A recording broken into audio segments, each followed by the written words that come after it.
Welcome to Storyboard.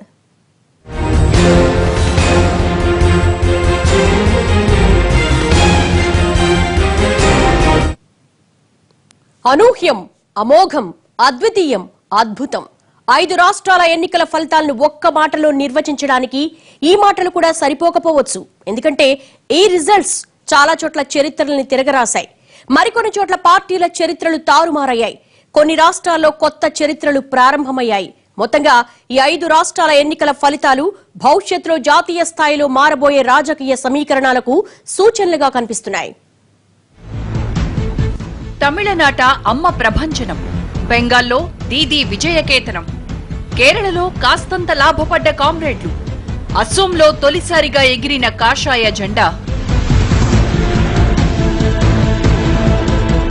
2016 5 రాష్ట్రాల ఎన్నికల ఫలితాలు జాతీయ స్థాయిలో రాజకీయ సమీకరణాలను ప్రభావితం చేసేలా ఉన్నాయి. గత ఏడాది బీహార్ ఫలితాలు, ఈ ఏడాది తమిళ, బెంగాల్ ఫలితాలు చూస్తుంటే అదే నిజమనిపిస్తోంది.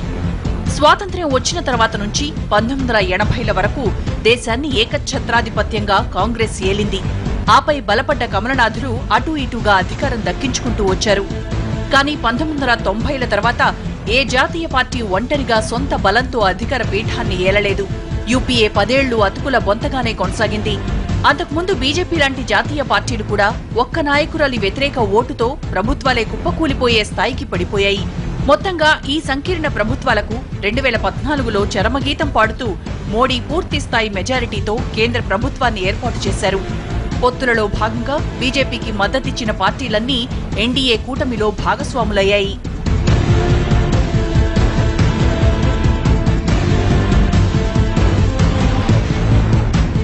ఆ ఎన్నికల్లో మోడీ జోరు చూసిన రాజకీయ పండితులంతా ఇక వచ్చే 10 ఏళ్లు ఆయనే పీఎం అవుతారని, ఇక బీజేపీకి తిరుగులేదన్నారు. దేశంలో సంకీర్ణ రాజకీయాలకు రోజులు చెల్లిపోయాయన్నారు. ఇక కేంద్ర పీఠం ఒక్కరి చేతుల్లోనే ఉంటుందన్నారు. దానికి తగ్గట్టుగానే 2014లో జరిగిన అన్ని అసెంబ్లీ ఎన్నికల్లోనూ మోడీ వేడి బీజేపీకి విజయాన్ని కట్టబెడుతూ వచ్చింది. దీంతో ఏకంగా మోడీ షా ద్వయం కాంగ్రెస్ ముక్త భారత్ నినాదాన్ని అందుకుంది. సార్వత్రిక ఎన్నికల్లో చావు దెబ్బతిని దాదాపుగా భూస్థాపితమైపోయిన కాంగ్రెస్ ను నామరూపాలు లేకుండా చేస్తానంటూ మోడీ శపథం పట్టారు. కానీ ఆ ప్రయత్నాలకు ఢిల్లీ రిజల్ట్స్ బ్రేకులేశాయి. ఆపై గతేడాది బీహార్ ఎన్నికల ఫలితాలు చావు దెబ్బ కొట్టాయి. ప్రాంతీయ పార్టీల పొత్తుల కత్తుల ముందు మోడీ షా ద్వయం ఓటమి అంగీకరించాల్సొచ్చింది. దీంతో ఇప్పుడు ఆ పార్టీ నేతలంతా ఈ 5 రాష్ట్రాల ఎన్నికల మీద తీవ్రంగా దృష్టి పెట్టారు.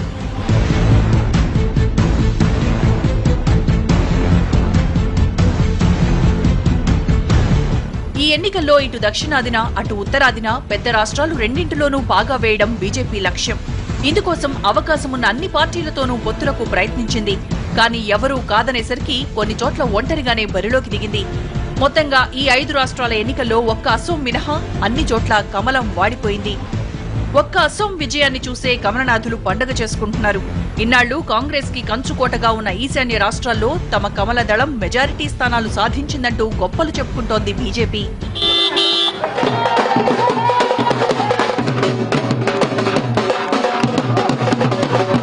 అసలు బీజేపీ సంబరాలు చేసుకునేంతగా ఏం సాధించిందో ఎవరికీ అర్థం కావడం లేదు.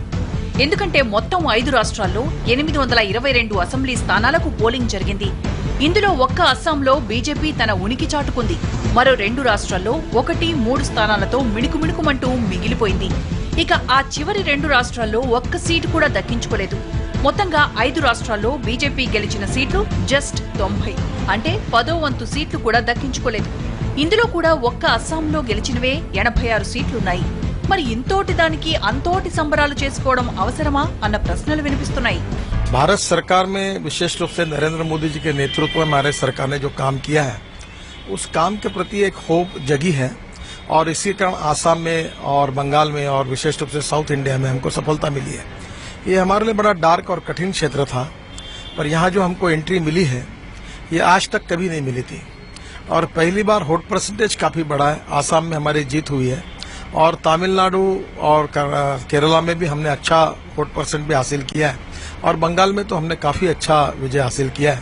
मुझे लगता है कि ये सब बातें आने वाले लोकसभा चुनाव में हमको बहुत ताकत देंगे और हम निश्चित रूप में नॉर्थ ईस्ट में, आसाम में, बंगाल में और अगले लोकसभा चुनाव में तमिलनाडु और केरल में भी एक बड़ा फोर्स बनेंगे इस ताकत को लेकर, ऐसा मुझे विश्वास है।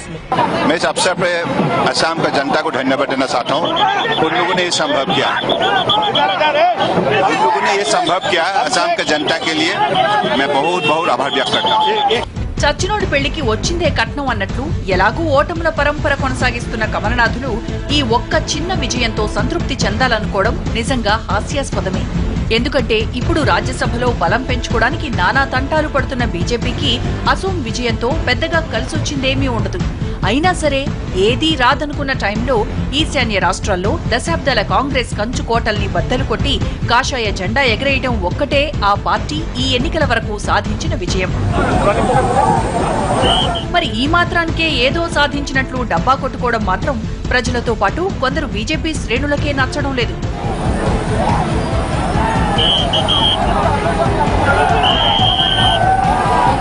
నాలుగు రాష్ట్రాల్లో కుదేలైపోయి 2 రాష్ట్రాల్లో ఉనికి కూడా చాటకుండా పోయిన బీజేపీ ఇంకా ముందు ముందు కాంగ్రెస్ ముక్త భారత్ నినాదాన్ని ఎలా ఎత్తుకుంటుందని ప్రశ్నిస్తున్నారు.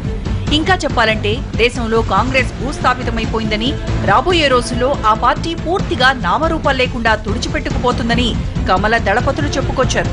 కానీ ఇప్పుడు ఫలితాలు చూస్తుంటే కాంగ్రెస్ తుడిచిపెట్టుకుపోయేంత దయనీయ స్థితిలో లేదన్నది అర్థమవుతోంది. ఎందుకంటే తాజాగా జరిగిన 5 రాష్ట్రాల అసెంబ్లీ ఎన్నికల్లో 822 స్థానాలకు గాను కాంగ్రెస్ 112 స్థానాలు దక్కించుకుంది. అంటే బీజేపీ కన్నా ఎక్కువ సీట్లే దక్కించుకుంది. పశ్చిమ బెంగాల్లో ఏకంగా 44 స్థానాల్లో గెలిచి పరువు నిలబెట్టుకుంది. దీనికి తోడు గతేడాది బీహార్ ఎన్నికల్లో కూడా ఓ 25 సీట్లలో గెలిచి తన పరువు నిలబెట్టుకుంది.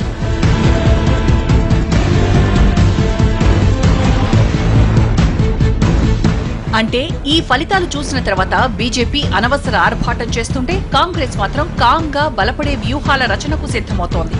అవసరమైతే ప్రాంతీయ పార్టీలతో పొత్తులు కంటిన్యూ చేయాలని చూస్తోంది. అధికారం దక్కించుకునే అవకాశం వస్తే ప్రధాని పదవిని కూడా త్యాగం చేయడానికి రెడీ అవుతోంది. ఇవన్నీ కాంగ్రెస్ ఆలోచనలు మాత్రమే. ఈ 2 ఏళ్లలో కొద్దిగా కోలుకున్న కాంగ్రెస్ రాబోయే 3 ఏళ్లు ఎలా నిలదొక్కుంటుందన్న అంశం మీదే దాని రాజకీయ భవిష్యత్తు ఆధారపడి ఉంటుంది. మొత్తంగా ఈ 5 రాష్ట్రాల ఎపిసోడ్లో చెప్పొచ్చేది ఒకటే: కాంగ్రెస్ ముక్త భారత్ లక్ష్యం బీజేపీ అనుకున్నంత సులువు కాదు. అంతేకాదు 2019 ఎన్నికల్లో మరోసారి మోడీ వేడి రాజేసిన సింగిల్ లార్జెస్ట్ పార్టీగా బీజేపీ నిలబడటం కష్టం. ఇప్పుడు బలం ఉందన్న ధీమాతో మోనార్కులా వెళ్తున్న కమల దళపతి ముందు ముందు ప్రాంతీయ పార్టీల బలానికి తలొగ్గాల్సిన పరిస్థితి వచ్చే అవకాశాలు లేకపోలేదు.